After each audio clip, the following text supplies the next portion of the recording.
একটা গ্রাম আছে তোমার রাজস্থানের ঠিক কাঠপুতলি থেকে তোমার প্রায় অনেকটাই ভেতরে একটু প্রত্যন্ত গ্রাম। হ্যাঁ, সেই গ্রামে দিওয়ালির সময় কোনো দিওয়ালি পালন করা হয় না। ঠিক আছে, কোনো দিওয়ালি পালন করা হয় না, কারণ ওখানে একটা শ্রাপ ছিল, মানে অভিশাপ আছে। যদি ওই গ্রামে কখনো দিওয়ালি মানানো হয় তাহলে কিন্তু ওই গ্রামের ওপর তোমার যে অভিশাপটা আছে, মানে এবং গ্রাম উজাড় করে দেওয়া, গ্রামের মানুষগুলোকে শেষ করে দেওয়া, সেটা কিন্তু মানে অভিশাপ দেয়া আছে।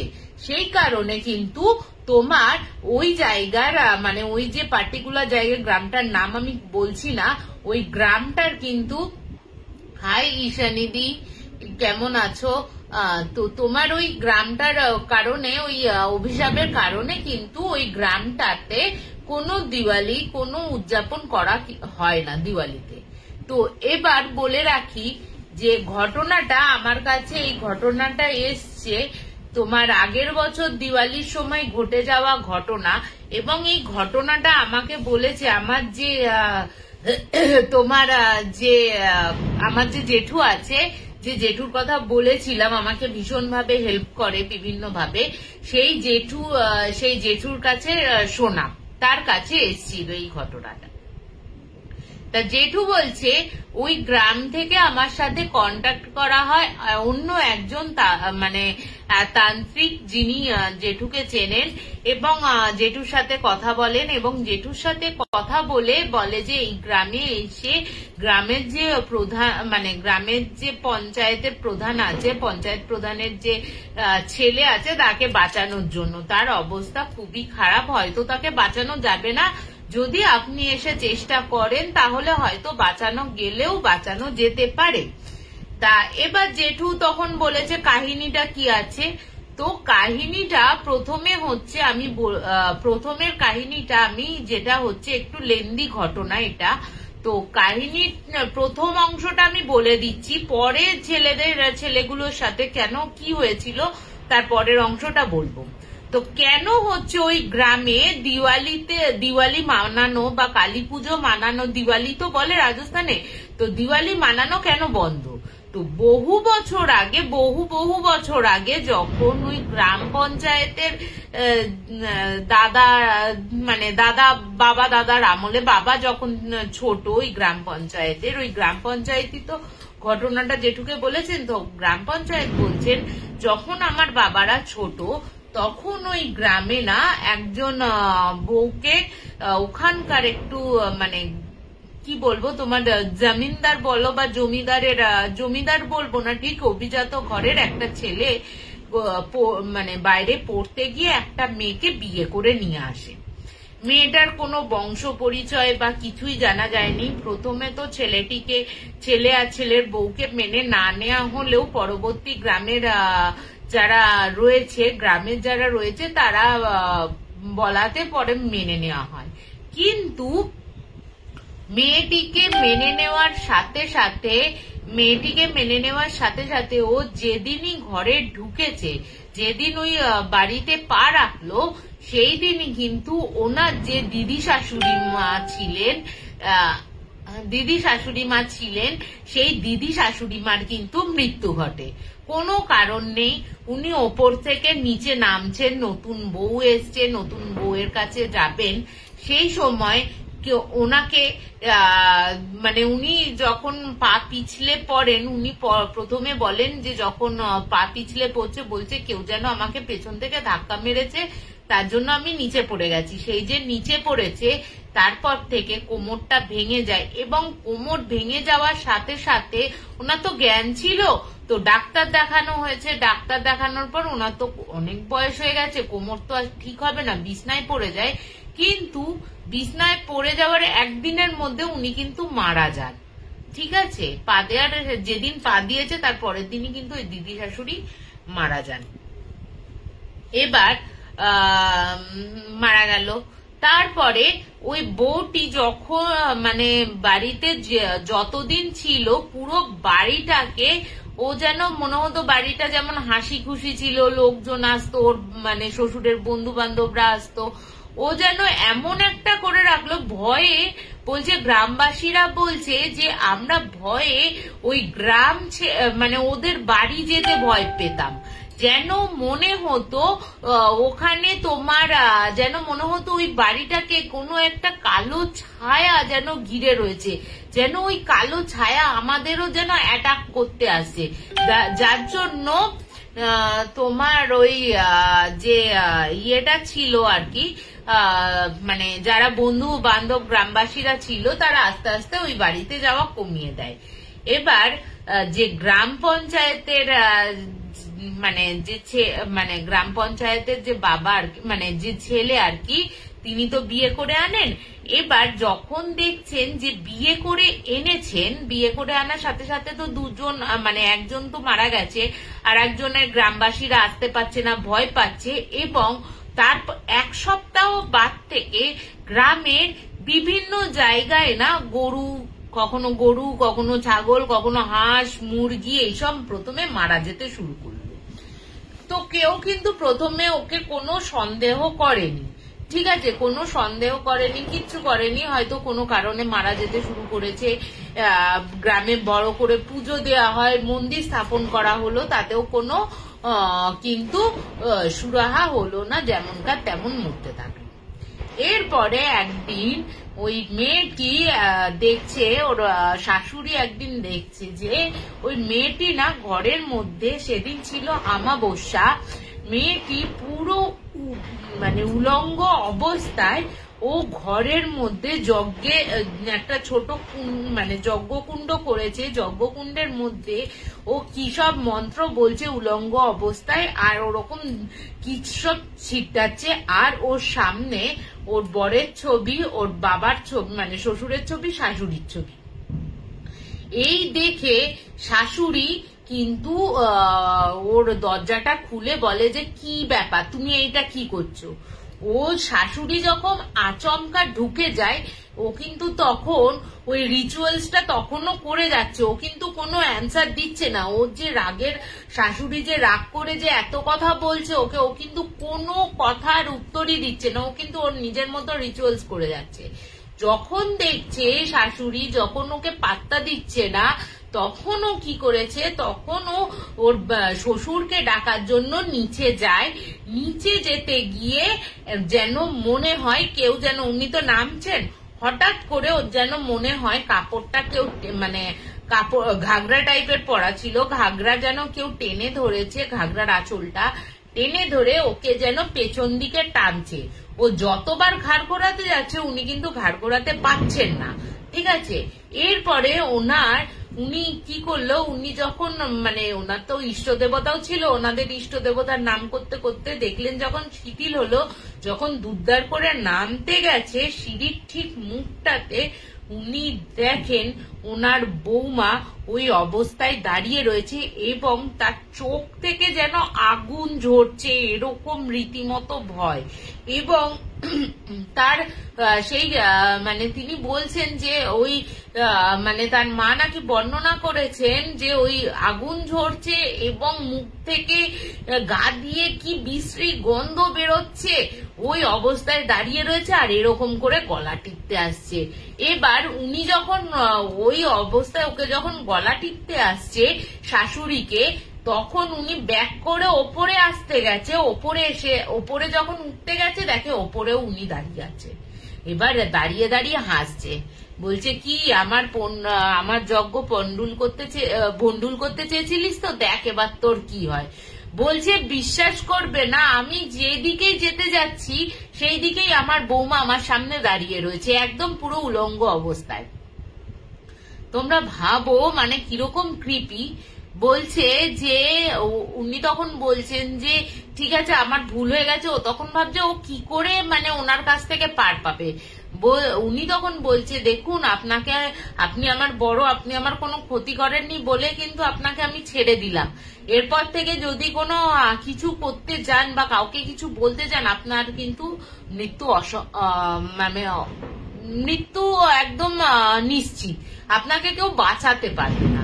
তো এইসব শুনে তো ওনার শ্বশুরকে বলা হয়, ওনার শ্বশুর তো প্রথমে বিশ্বাস করতে চান না, স্বাভাবিক ব্যাপার যে বাড়ির বৌমার শাশুড়ির সাথে হয়তো শাশুড়ি বৌমার তো একটা চিরকালের দ্বন্দ্ব থেকেই থাকে, হয়তো সেই ইয়েতে বলছে।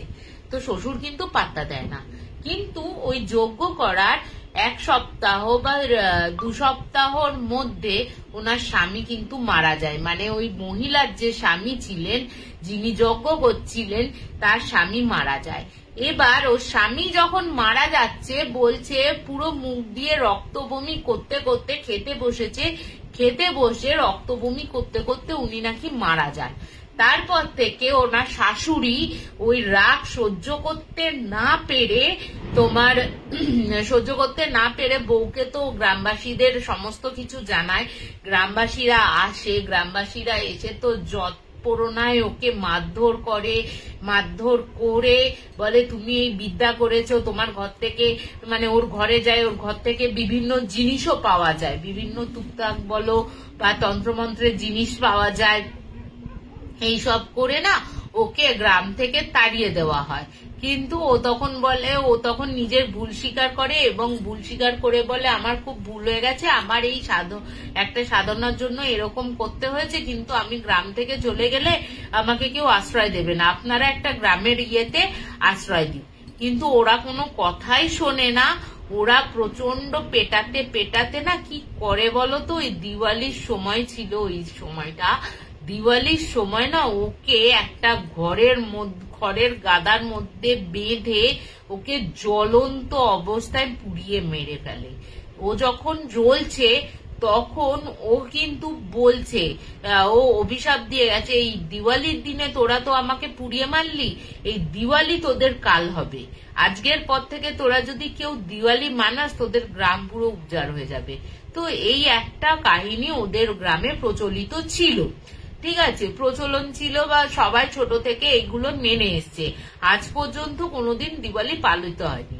কিন্তু আগের বছর দিওয়ালিতে ওনার যে ছেলে আছে, গ্রাম পঞ্চায়েতের যে ছেলে আছে, তিনি তো শিক্ষিত, তিনি ইঞ্জিনিয়ারিং পড়ছে, ভালো জায়গায় ভালো কলেজে ইঞ্জিনিয়ারিং পড়ছে। ওখানকার বন্ধু বান্ধবদের তারা বলে গল্প গুজব করেছে যে আমাদের এরকম গ্রামে এরকম রিউমার্স আছে যে দিওয়ালি মানানো যায় না, দিওয়ালি মানাতে গেলেই কোনো না কোনো বিপদ হয়, তো সেই কারণে কেউ মানায়নি আজ পর্যন্ত। তো তখন ওর বন্ধুরা আর যারা আরো শহরে থাকে তারা তো বলছে যে কি তা তোরা কোনোদিন দিওয়ালি মানাসনি, কোনো মানে প্রদীপ দেওয়া, কোনো চারিদিকে যখন সবকিছু জ্বলছে তোরা তখন মানাস না? বলছে না, সেই দিনের পর থেকে কেউ কিন্তু মানায়নি। তো এবার ওদের ইয়ে হয়েছে, বলছে চ না দেখি না কি হয়। তো প্রথমে যে ছেলেটি আর কি যাদের গ্রামে এই ঘটনাটা ঘটেছে, সেই গ্রামের ছেলেদের সেই গ্রামের বলে যে, সেই ছেলেটি বলে না ভাই এরকম করিস না, হয়তো সত্যি কিছু আছে, না হলে গ্রামবাসীরা নিশ্চয়ই এরকম এত বছর ধরে নিশ্চয়ই তারা না মেনে পালন না করে আসতো না, নিশ্চয়ই কিছু না কিছু নিশ্চয়ই ঘটে, হয়তো ঘটেনি কোনোদিন কিন্তু ঘটবে না এরকম তো না। তো ওরা অনেক কিছু বলে যে হ্যাঁ তুই গাইয়া ইয়ে করে এরকম করে বলে। তো ওরা খুব মানে লাগে। তো ওরা ঠিক করে যে ওরা যাবে হচ্ছে তোমার ইয়েতে, ওদের গ্রামে দিওয়ালির সময় যাবে। এবং দিওয়ালির সময় তো যাবে, খুব ভালো কথা, দিওয়ালিতে ছুটিও থাকে। তা দিওয়ালিতে এসছে, খুব গ্রামে হইচই করছে গ্রামের ইয়েতে। তো একটা জায়গায় যেখানটা ওকে পুড়িয়ে মারা হয়েছিল, ওই জায়গাটা না একদম ঘিরে, ওই জায়গাটায় ওকে মানে ওই পোড়ানো অবস্থায় ওই জায়গাটা একটু ফুল দিয়ে একটা বেদি করে রাখা হয়েছে, এবং তার উল্টো দিকেই কিন্তু হনুমানজির একটা মন্দির বসানো আছে। তো ওই জায়গাটা দেখায় ওদের, যে ওই জায়গাটা বলছে যে জায়গাটায় পোড়ানো হয় আজও অব্দি, প্রায় অনেক বছর আগেকার কথা। তো ওনার বাবার ছোটবেলাকার গ্রাম পঞ্চায়েত যিনি, তার বাবার কথা বলছি, তা অনেক বছর আগেকার ওই জায়গাটা, যেটুকু জায়গায় ছিল না সেই জায়গাটুকু কিন্তু পুরোটাই কালো। হ্যাঁ, ওই জায়গাটা মানে কোনোভাবেই ঘাস ফাঁস আর আজ পর্যন্ত গজায়নি, ওই জায়গাটা পুরো কালো হয়ে রয়েছে। তা এবার ওরা যায়, ওরা 4 বন্ধু এবং ওই ছেলেটি, মানে মোট 5 বন্ধু মিলে ওই গ্রামে যায় দিওয়ালির আগের দিন। পুরো গ্রামটা ঘুরে বেড়ায়, ওদের গ্রামটা দেখায়। কিন্তু যাই হোক, ওরা যায়। যাওয়ার পর দিওয়ালির যখন আসে, দিওয়ালির দিন ওরা লুকিয়ে লুকিয়ে 4 বন্ধু এবং ওর যে ইয়েটা আছে বলে তুই চ না, দেখ না কিছুই হবে না, এইসব রিউমার আগেকার দিনে হতো, এত বছর আগেকার কথা কেই বা মনে রাখে, তুই চ। তো ওরা কি করে, ছোট তারাবাতি মানে বোম ফোম তো নিয়ে যেতে পারবে না, বা ক্র্যাকার যেগুলো রয়েছে সেগুলো তো নিয়ে যেতে পারবে না, ছোট ছোট তারাবাতি এইসব ফুলঝুরি এইগুলো নিয়ে গিয়ে ওরা ওই জায়গায় বাজি ফোটায়। বাজি ফুটিয়ে বেশ খানা পিনা করে ওখানে বসেই ওরা, মানে ওর কিছুটা দূরে, যেহেতু হনুমান মন্দিরও তো রয়েছে ওখান থেকে কিছুটা দূরে ওই বসে ওরা খানা পিনা করে, রাত্রির বেলা মজ মস্তি করে।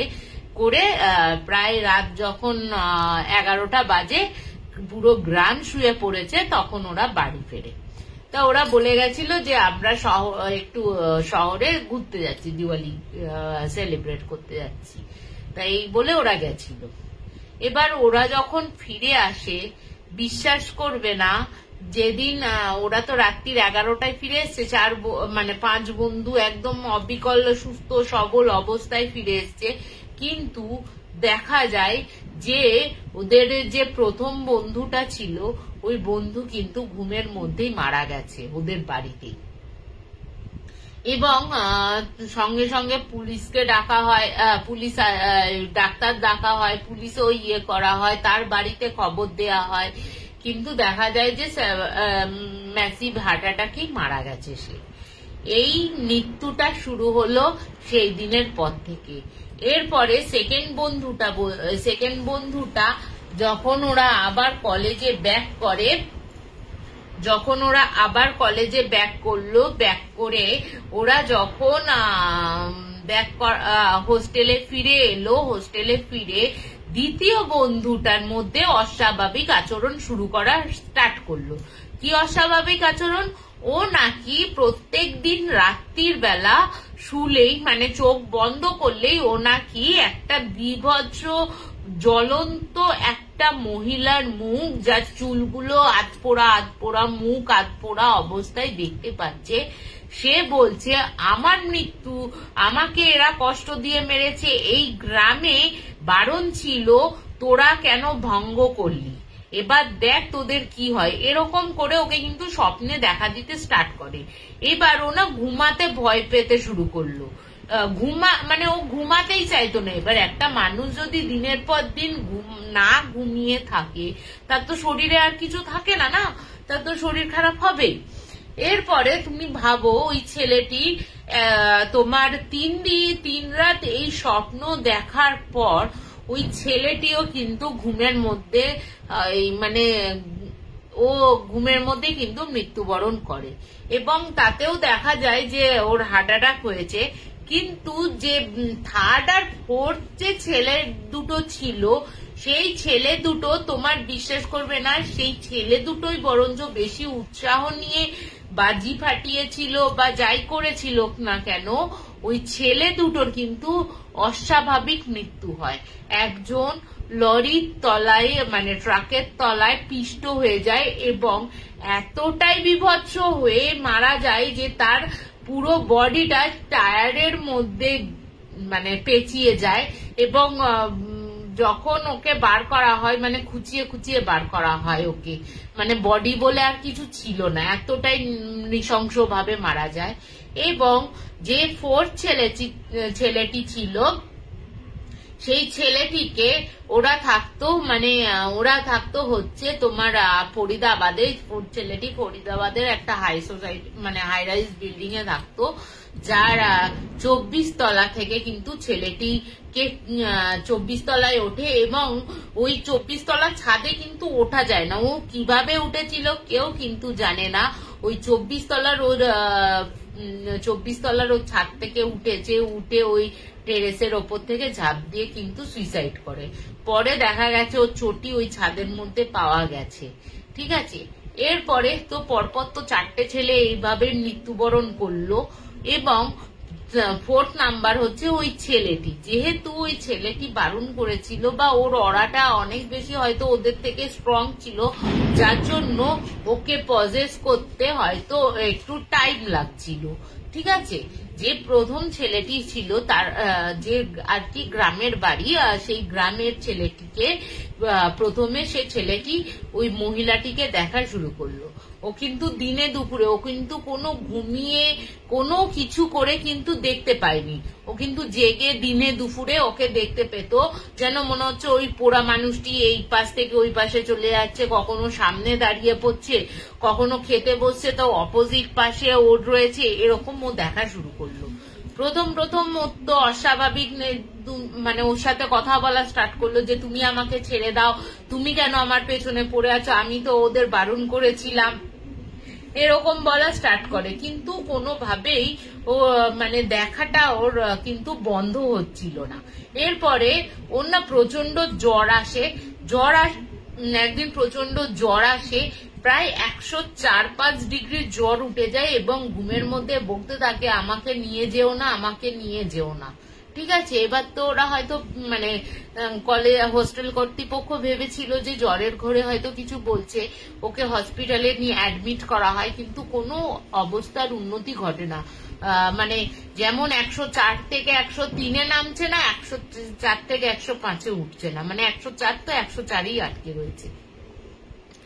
এরপরে তো ওর বাড়ির লোককে খবর দেয়া হয়, ওর বাড়ির লোক আসে। ওর বাড়ির লোক আসার পর তো সবাই ওকে এরকম মানে ওনাকে বলা হয় যে এই ব্যাপার হয়েছে, এই ঘটনা ঘটেছে। তা ওরা কিন্তু জানতো না যে তোমার কি ঘটনাটা ঘটেছে। তো এরপর কোনো ক্রমে তো ওর মায়ের যে গুরুদেব ছিল তাকে হসপিটালে নিয়ে যাওয়া হয়। ও কোনো ক্রমে ওকে ঝাড়িয়ে ঝুড়িয়ে, ওর মা হয়তো মানে কিছু হয়তো বুঝেছিল, মা তো কিছু ছেলের কিছু হলে বা সন্তানের কিছু হলে যাই হোক মারা অনেকটা বুঝতে পারে। তো ওই গুরুদেবকে নিয়ে এসে ঝাড়িয়ে ফাড়িয়ে কিছুটা মানে ওই জ্বরটাকে কমানো হয় এবং ওকে বাড়ি নিয়ে আসা হয়। বাড়ি নিয়ে আসার পর ও যখন একটু মানে সুস্থ হওয়ার পর ওকে সমস্ত কথাও বলার পর যখন আরো গুরুদেব আসে, গুরুদেব ওকে করার চেষ্টা করে, কিন্তু কোনোভাবেই ওকে ঠিক করা যাচ্ছিল না। ওর বারবার ওই শুধু ভুলভাল বকা, মানে ওই এন্টিটির সাথেই কথা বলা এবং ওই মানে খাওয়া দাওয়া বন্ধ করে দেওয়া, তার সাথে জ্বর যখনই হতো ওই গুরুদেব একটা জল দিয়েছিলেন, ওই জলে ওকে ছেটালে জ্বরটা কমে যেত, কিন্তু ওর সাথে কথা বলা, আমাকে নিও না, আমার ভুল হয়ে গেছে, ক্ষমা চাওয়া, এরকম হতে থাকে। তাই এরপরেও ভালো আরো 3-4 জন তান্ত্রিক আসে, কিন্তু ওকে কোনোভাবে মুক্ত করা যায় না। এরপর তো জেঠু যায়।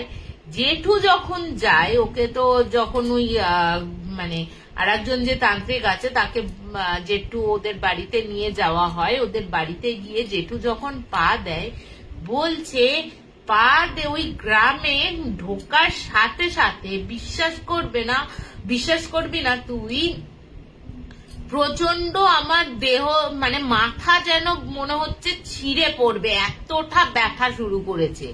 এবার তো বুঝতে পারছি কিছু একটা ব্যাপার পুরো গ্রামটাতেই রয়েছে, একটা খুব জোরালো এন্টিটি রয়েছে। তো যথারীতি নিজেকে আবার উনি দেহবন্ধন করে, প্রথমে তো গিয়েই দেহবন্ধন করে না, গিয়ে দেখে কি হয়েছে, ব্যাপারটা কতটা কি, তারপর নিজের দেহবন্ধন করে নেয়। করে নেওয়ার পর উনি কিন্তু একটু ঠিকঠাক হন, মাথা ব্যথাটা কমে। এরপরে পুরোটা তো ঘটনা শোনে, কিন্তু যখন উনি ওই গ্রামে ঢোকেন, বলছে বিশ্বাস করবে না, যেন গ্রাম যেন পিন ড্রপ সাইলেন্ট।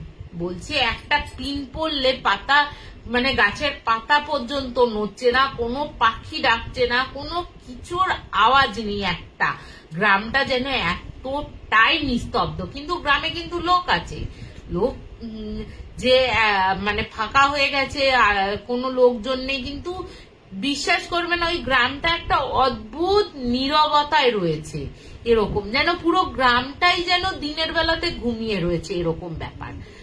এবার জেঠু তো ওই বাড়িতে প্রবেশ করে। জেঠু বাড়িতে প্রবেশ করার সাথে সাথে বলছে ছেলেটি চিৎকার শুরু করে, আবার এসছিস, আবার ডেকেছিস, আর কতগুলোকে ডাকবি, তোকে তো বলা হয়েছিল যে এদের কোনো ডেকে কোনো লাভ নেই, তোর ছেলেকে 4 জনকে নিয়েছি আর একজনকে না নিয়ে আমি কোথায় যাব। হ্যাঁ, এরপরে ও তো সময় নেই, এরকম ভুলভাল বলতেই থাকে। আর তার সাথে এবার শুরু হয়, এতদিন তো চলছিল ওই নেগেটিভ এন্টিটির সাথে কথাবার্তা, মানে যে ওই পোড়া জিনিসটাকে ও দেখতে পাচ্ছিল তার সাথে কথাবার্তা চলছিল। এবার ও বলা শুরু করলো ওই 4 বন্ধু আমাকে নিতে এসছে, ওরা আমাকে ছেড়ে থাকতে পারছে না, আমি থাকতে পারবো না ওদের ছেড়ে আমি কি করে থাকবো ওই 4 বন্ধুকে ছেড়ে। মানে জেঠু যাওয়ার সাথে সাথে এরকম শুরু হলো। তা জেঠু বলছে যে এরকম তো ওকে তো কিছু করতে হবে, তা তোমার একটা কাজ করা তো এখানে আমি যজ্ঞ করব, যজ্ঞের জন্য কিছু জিনিসপত্র লাগবে এবং তার সাথে ওই মানে রাজহাঁস যেগুলো সাদা, একদম ধপধপে সাদা রাজহাঁস আনতে বলা হয়েছিল ওনাকে, 2টো, একটা ছেলে একটা মেয়ে। হয়তো কোন মানে তাকে কিন্তু বলি দেওয়া হয়নি। এবার বলছি ওই সাদা একদম ধবধবে রাজহাঁস আনা হলো এবং ওই যজ্ঞকুণ্ডের সামনে ওই তোমার ওকে গোল করে বললো 4 জন আপনারা ওকে ধরে বসান, না হলে কিন্তু বসানো যাবে না। এবার যত যজ্ঞ শুরু হচ্ছে, যত আগুন মানে তাপ উঠছে ওর মধ্যে, তত মানে চিৎকার চেঁচামেচি শুরু হচ্ছে। এবার ও তখন জেঠু বলা শুরু করলো, এবার তুই বল যাবি কিনা, ওকে ছেড়ে। 4 জনকে তো খেয়েছিস, কিন্তু তুই তো আমার হাতে পড়িসনি, 4 জনকে বাঁচাতে পারিনি, একে আমি তো না ছাড়িয়ে যাব না। আমার ছেলে, আমার সন্তান বয়সী ছেলের তো মৃত্যু আমি দেখবো না। তুই ভালো কথায় আমি তোকে ছেড়ে যেতে বলছি, তুই যদি না যাস আমি কিন্তু আমার ভৈরবকে পাঠাবো। এবার ভৈরবের কথা শুনে মানে ও তো মানে ছিটকে বেরিয়ে যায়, বলছে 4 জন মিলেও, বলছে 4 জনে আমরা পারছি না, সে আরো লোকজনকে ডাকা হয়, মানে প্রায় 10 জন লোক একটা লোককে ধরে রাখতে পারছে না ওকে। সে তো কোনো ক্রমে ওকে ছাড়বে না, সে রাগে গড়গড় করতে থাকে এবং বলছে বিশ্বাস করবে না, শুধু ওকে একটা এন্টিটি না, ওই যে পুড়িয়ে মারা হয়েছিল ওই এন্টিটি না, তার সাথে 4টে বন্ধুরও এন্টিটি ওর সাথে রয়েছে। ওই 5 জনকে ওই ভৈরব টেনে টেনে বলছে সবার চোখের সামনে, এটা তো আমি আর দেখিনি, সবার চোখের সামনে বলছে ভৈরব যখন আগুনে আহুতি হচ্ছে, বলছে একটা বিকট মুখ বেরোচ্ছে আগুনের তাপে, ধোঁয়াতে কুণ্ডলীকৃত, এবং লোকজন সেটা বলছে এগুলো কি বেরোচ্ছে, এগুলো কে, কারা এরা, এরকম করে। তো বেশ প্রায় 9 ঘন্টা ধরে ওই যাগযজ্ঞ চলার পর ওই এন্টিটিটা কিন্তু ওকে ছাড়ে এবং ওই রাজহাঁসের মধ্যে কিছু হয়তো করা হয়েছিল এবং ওই রাজহাঁস দুটোকে বলা হয়, একটা রাজহাঁস অন্য জায়গায় একদম অনেকটা দূরে, আর একটা রাজহাঁস অনেকটা দূরে, মানে গ্রাম থেকে বহু দূরে গিয়ে 2টো রাজহাঁসকে যেন ছেড়ে দেওয়া হয় আলাদা আলাদা ভাবে। তো এই তো এইভাবে তো ছাড়ানো গেল ওকে, কিন্তু জেঠু বলে দিল যে এই এন্টিটিটাকে কোন রকমে পুরো গ্রামটাকে আমি বাঁধিয়ে দিচ্ছি, ওই ইয়েটাকে করে দিচ্ছি, কিন্তু ওই নেগেটিভ এন্টিটি যেটা রয়েছে, আপনাদের পূর্বপুরুষ যারাকে মেরে ফেলেছিল, সেই এন্টিটিটি এতটাই শক্তিশালী, তাকে কিন্তু কখনো খতম করা, পুরোপুরি নিঃশেষ করা বা খতম করা যাবে না। তাকে কি করতে হবে, তাকে একটা জায়গায় বন্দি করে দিতে হবে, মানে পুরো ওকে একটা জায়গায় বন্দি করে দেওয়া হলো, মানে ওই যে জায়গাটায় পোড়া ওই জায়গাটা পুরো বাঁধিয়ে দেওয়া হলো এবং প্রত্যেকটা গ্রাম ইন্ডিভিজুয়ালি প্রত্যেকটা বাড়ি বাড়ি গিয়ে বাঁধিয়ে দেওয়া হলো, যাতে কোনো কারোর আর বিপদটা না আসে। ঠিক আছে, এরপরে জেঠুও কিন্তু বলে এসেছিল, এরপরে যদি কোনো কারণে কেউ দিওয়ালি মানানো হয়, ওদের দিওয়ালি মানাতে যায়, এরপরে কিন্তু আর উনি কিন্তু মানে জেঠুও কিন্তু রক্ষা করতে পারবে না, তাহলে কিন্তু পুরো গ্রাম এবার শেষ হয়ে যাবে। মানে তুমি ভাবো, একটা এত বছরের পুরনো নেগেটিভ এন্টিটি পা ধরে গেছে, সরি, তো এত বছরের একটা পুরনো এন্টিটি মানে নিজেকে এতটাই শক্তিশালী, মানে গ্রামের মানুষরা বলতো ও নাকি মানে ডাইনি বিদ্যা করতো, বা ও হয়তো মানে ডাইনি আর কি ওকে বলতো। যার জন্য বলে না ডাইনিদের কখনো মৃত্যু হয় না, বা ডাইনিরা কখনো যদি হয় মানে জেগে ওঠে বা কোনো মৃত্যু করে, তাহলে তার একটা আলাদা রকম মানে আলাদাই শক্তিশালী হয়। ডাইনিরা বলে না খারাপ বিদ্যা যা হয় আর কি। তো ওকে তো সেই গ্রামে বেঁধে দেওয়া হয়, এখনো সেই জায়গাটা বাঁধানো আছে।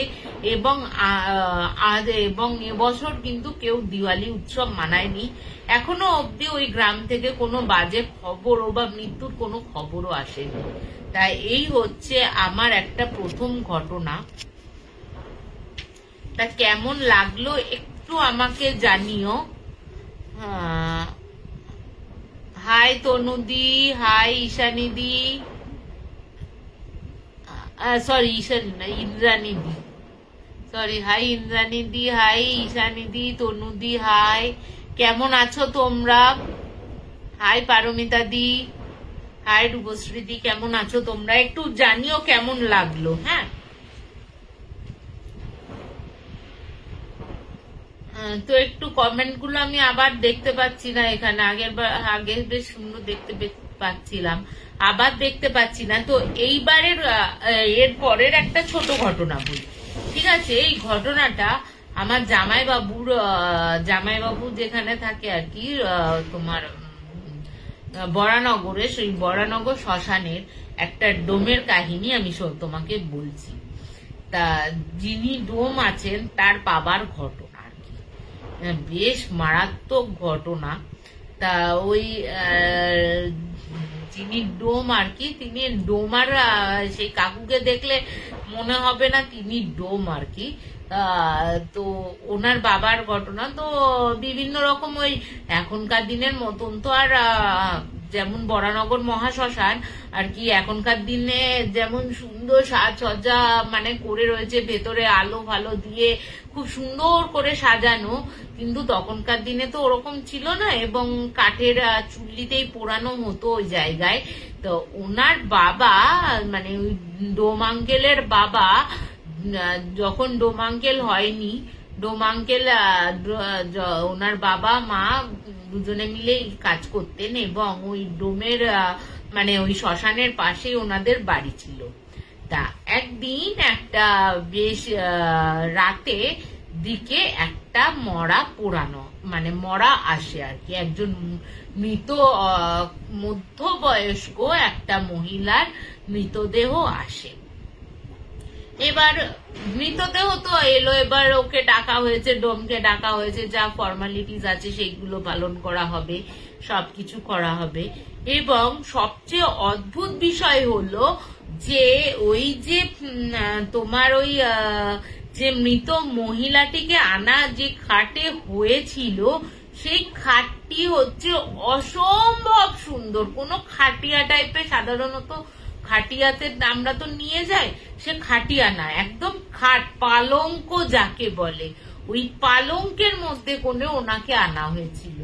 এবং অদ্ভুত, ওই পরে ওই ডোমটি জিজ্ঞেস করেছিল, ওই মধ্যবয়স্ক ওনার দুই ছেলে এসছিলেন, ওনার স্বামী এসছিলেন, আরো আত্মীয় স্বজন এসছিলেন। তো ওনার ছেলেকে জিজ্ঞাসা করা হয় যে মানে যখন পোড়ানো হচ্ছে কোনো আর কাজ নেই, যখন চুপ করে বসে আছে একটা জায়গায় ছেলে, তো উনি তখন গিয়ে জিজ্ঞাসা করেন, আচ্ছা এরকম তো খাটে করে কেউ আনে না, আপনারা এরকম খাটে করে এনেছেন, এত সুন্দর খাটটা একটা জায়গায় ফেলেও রেখেছেন, নিয়েও যাবেন না বলছেন।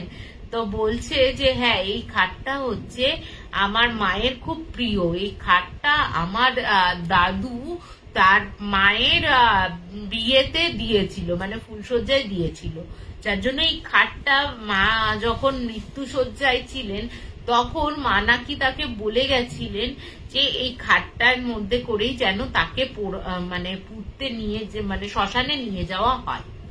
এবার তো শ্মশানে পুড়িয়ে নিয়ে যাওয়া হচ্ছে, ওই খাটটা তো খুব সুন্দর, এবার ওরাও তো নিয়ে যাবে না, তো এবার ওই ডোমটা করেছে কি, এত তার ওই খাটটা পছন্দ হয়ে গেছে। এছাড়া ডোমরা তো ওই মরার বালিশ তোষক এমনিও ইউজ করে, তা ওই খাটটা দেখে এতই তার পছন্দ, মনোমুগ্ধ হয়ে গেছে। ও তখন করেছে কি, ও তখন ওই ছেলেকে বলে যে আমি এই খাটটা আমার বাড়িতে নিয়ে যাব। তখন উনি বলেছে হ্যাঁ আমরা তো আর এটা করছি না, আমরা এখানেই ফেলে রেখে যাচ্ছি, তা আপনার যদি ভালো লাগে আপনি নিয়ে যেতেই পারেন। ওই ডোমটা কি করেছে, ওই অত রাত্রির বেলা কোথা থেকে ওর আরো দুজনকে ওই মানে দেশি বাংলা খাওয়ার বাংলা মানে দেশি মদ খাওয়ার লোভেই হোক ওদের ডেকে এনেছে। ডেকে এনে ওই খাটটা ওর বাড়ির ঘরের সামনে নিয়ে যায় এবং ওর বউকে তখন ডাকে। তো ওর বউ বেরিয়ে তো দেখে যে বিশাল বড় খাট এনেছে ওর বর। তো ওর বরকে তখন ও বলে যে কি হলো ব্যাপারটা, তুমি এই খাট কোথা থেকে আনলে, তুমি এটা কার খাট? তখন ও বললো যে এরকম এরকম ব্যাপার, এরকম এরকম মরার খাট, তো এনারা ফেলে দিয়ে যাচ্ছিল, তো আমি তখন ঠিক করেছি যে তখন খাটটা ফেলে রেখে যাবে, এমনি নষ্ট হয়ে যাবে, তো আমাদের তো আমরা মাটিতেই শুই, এবার থেকে খাটে বিজনেস হোক।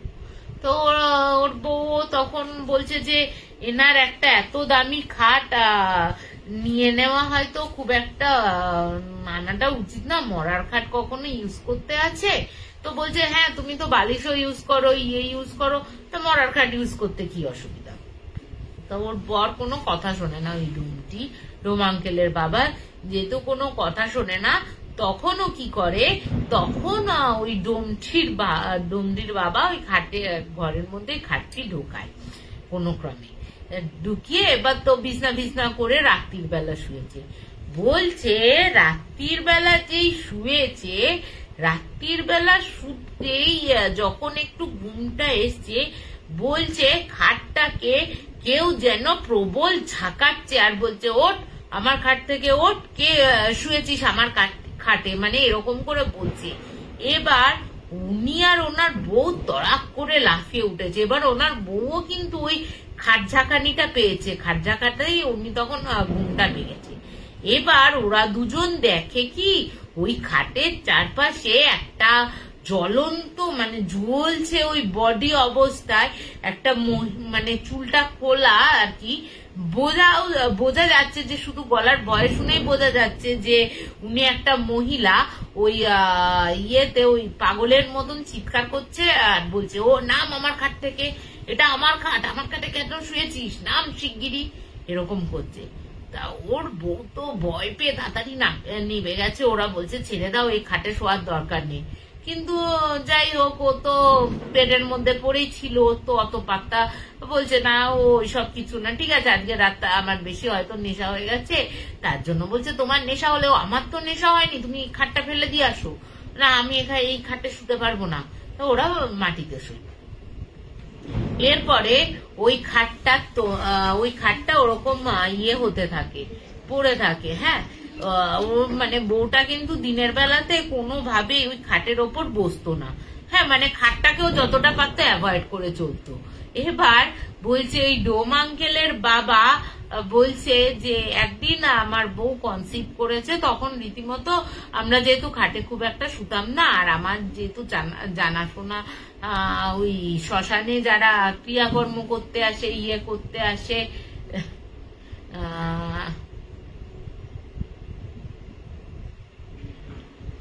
বাবাকে দেখা দুলেই উঠে যাবে বাবু, কিছু হয়নি ওটা। তা তোমার ওই ডন্ডি বলছে আমরা তো খাটে শুতাম না, কিন্তু ওই বউ যখন প্রেগনেন্ট হয় ওই খাটটা ওরকমই ওদের ঘরে পড়েছিল, জিনিসপত্র রাখা হতো, ওরা শুতো না। কিন্তু ডোমটি যখন বউটা প্রেগনেন্ট হয়েছে তখন তো মানে নিচে শোয়াটাও খুব অসুবিধা হয়ে যাচ্ছে, তখন উনি কি করেন, তখন উনি ওই খাটের ওপর শোন। কিন্তু বলছে যেদিন খাটের ওপর শুয়েছে সেদিন আর কোনো প্রবলেম হয়নি, কিচ্ছু না। কিন্তু দেখা যায় যে ও যখন ওই খাটে মানে ওনার যখন ঘুম ভাঙে পরের দিন সকালবেলা, দেখছে ওনার বউ মৃত অবস্থায় পড়ে রয়েছে এবং চারিদিকে রক্তে ভেসে যাচ্ছে, একটা মাংসের দলা পড়ে রয়েছে, মানে কেউ যেন টেনে হিঁচড়ে চলে গেছে। তো সরি, কেউ যেন ওর নারী থেকে টেনে হিঁচড়ে, বাবা চিড়ে যাবে, প্লিজ ওই ঘরে চলে যাও প্লিজ।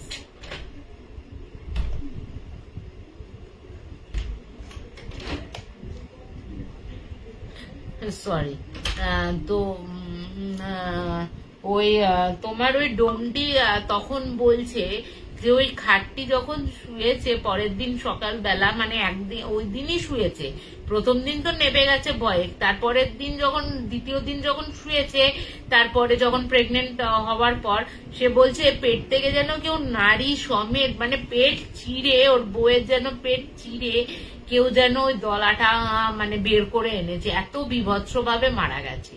তা এই দেখে তো আশেপাশের লোকজনকে ডাকা হয়, ডেকে ও পরে বউয়ের অন্ত্যেষ্টিক্রিয়া করে, করে, কিন্তু যখন ওই যে তান্ত্রিক আছে, মানে তান্ত্রিক বা যাই বলো না কেন, শ্মশানে যারা ওই সাধনা ফাধনা করতে আসে তাদের দেখানো হয়, তারা বলে ইমিডিয়েট এই খাটটাকে ফেলে দিয়ে। এই খাটটায় যিনি ছিলেন, এই খাটটার মায়াতে তিনি কিন্তু এই সংসারের মায়া ত্যাগ করতে পারছে না, যেই কারণে তোদের যখন বারণ করা হয়েছিল, তোদের যখন ও ঝাঁকানি দিয়ে নামিয়ে দেওয়া হয়েছিল, তোদের তখনই উচিত ছিল ওই খাটটা ওই শ্মশানের ধারে ফেলে দিয়ে আসতে, তোদের এটা উচিত হয়নি। তো তুই ইমিডিয়েট এই খাটটিকে ওই শ্মশানের ধারে ফেলে দিয়াই বা জ্বালিয়ে দিয়াই, না হলে কিন্তু এর আত্মা তোর পিছু ছাড়বে না, তোর বউকে যেমন মেরেছে তোকেও কিন্তু সেইভাবে শেষ করবে। তা ও তারপরে ওই ডোমটি, তারপরে তোমার ওই ছেলেটিকে মানে আরো মানে লোকজনকে ডেকে নিয়ে এসে ওই খাটটিকে পুড়িয়ে দেয়া হয়। বলছে খাটটি যখন পুড়ছে তখন বলছে খাট থেকে সে চিচি, মানে কেউ যেন সে ঘুমিয়ে ঘুমিয়ে কাঁদছে এরকম আওয়াজ হচ্ছে, মানে খাট থেকে আওয়াজ হচ্ছে, মানে কেউ যেন খুব কষ্ট পেয়ে কাঁদছে, কেউ কষ্ট পেয়েছে এরকম কান্নার আওয়াজ। তো তারপরে তো পরবর্তীকালে ওই ডোম আবার বিয়ে ফিয়ে করে, বিয়ে করে এই ডোমটিকে এই গল্পটি শোনায়। তখন এই ডোম আঙ্কেল আবার যে মানে একদিন মানে যে ওই জামাইবাবুর পাড়ারই কেউ একজন মারা গেছিল বয়স্ক, ওনাকে পোড়াতে গিয়ে তখন এই ঘটনাটা উনি বলেন।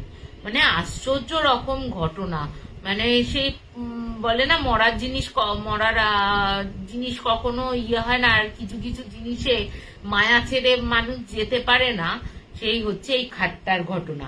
তো কেমন লাগলো একটু আমাকে জানিও। তা আজকে কি আর শোনাবো ঘটনা? আজকে এই দুটোই থাক, ঠিক আছে? তো আজকে আর একবার নিশ্চয়ই আমি পরের শনিবার যদি না আসতে পারি, এর মধ্যে নিশ্চয়ই আসার চেষ্টা করব একদিন, কারণ তোমার আমার হয়তো শনিবার দিন একটা টেস্ট আছে, তো শারীরিকের একটা টেস্ট আছে, তো ওইটার জন্য হয়তো আমাকে তাড়াতাড়ি ইয়ে করে দিতে হবে। রবিবার হবে টেস্ট, তার আগে আমার এই টেস্টটা করার আগে না একটু মানে বেশ কিছু বিধি বাঁধন পালন করতে হবে, তো বেশ কড়া টেস্ট আছে। তো এই কারণে যদি শনিবার না আসতে পারে, হয় রবিবার আসবো, না তার আগে যদি বা শনিবার দিন না হয় টেস্টটি, তাহলে তো শনিবার আসবই। তা খুব ভালো থেকো, খুব আবার বলে রাখি শুভ ভাইফোঁটা, শুভ ভাতৃ দ্বিতীয়ার শুভেচ্ছা নিও।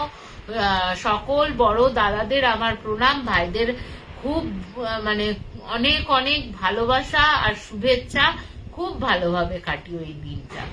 তা আজকে এখানেই শেষ করছি, তোমরা খুব ভালো করে কাটিও ভাইফোঁটাটা। আবার নেক্সট দিন আমার সাথে দেখা হবে। তো কেমন লাগলো প্লিজ একটু আমাকে জানিও, যদি ভালো লেগে থাকে অবশ্যই জানাবে, যদি না ভালো লেগে থাকে তাও জানাবে, কিছু যদি ইমপ্রুভ করা থাকে সেটাও আমাকে অবশ্যই জানাতে পারো, আমার কোনো খারাপ লাগবে না। তো আজকে এখানে আমি শেষ করছি, গুড নাইট, শুভরাত্রি, বাই। ভালো থেকো তোমরা সকল। Please subscribe to our channel Hana Tales.